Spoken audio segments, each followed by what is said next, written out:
ధర్మ ప్రచారంలో భాగంగా హైదరాబాద్లో పలు ఆధ్యాత్మిక కార్యక్రమాలలో మమేకమై భక్తులకు ఆధ్యాత్మిక ప్రేరణ కల్పించినట్లు శ్రీ శక్తి పీఠాధీశ్వరి రమ్యానంద భారతి మాతాజీ తెలిపారు. మాతాజీ దివ్య సన్నిధిలో విశ్వశాంతి సంకీర్తన యజ్ఞం నిర్వహించారు. శ్రీ శక్తిపీఠం నుంచి ప్రారంభమైన ధర్మ ప్రచార యాత్ర భాగ్యనగరానికి చేరుకున్నట్లు మాతాజీ పేర్కొన్నారు. జగద్గురువులు ఆది శంకరాచార్యుల మార్గదర్శకత్వంలో ముందుకు కొనసాగుతూ ధర్మ బోధన, ధర్మ సంస్థాపనకై పాటుపడుతున్నట్లు వెల్లడించారు. భక్తులకు మార్గనిర్దేశకత్వం చేయడం పీఠాధిపతుల ప్రథమ కర్తవ్యమన్నారు. పెద్ద ఎత్తున భక్తులకు మంత్రోపదేశ కార్యక్రమం నిర్వహించినట్లు తెలిపారు. ట్యాంగ్బండ్ వద్ద ఆదివారం జరిగిన అన్నమాచార్య జయంతి కార్యక్రమంలో పాల్గొని ఆధ్యాత్మిక ధార్మిక సందేశం ఇచ్చినట్లు తెలిపారు.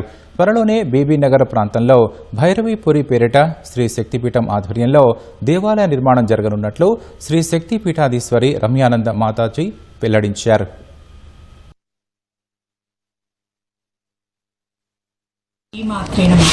ధర్మ ప్రచార యాత్రలో భాగంగా భాగ్యనగరంలో గత 3-4 రోజులుగా నేను ఇక్కడ ఉండటం జరుగుతోంది.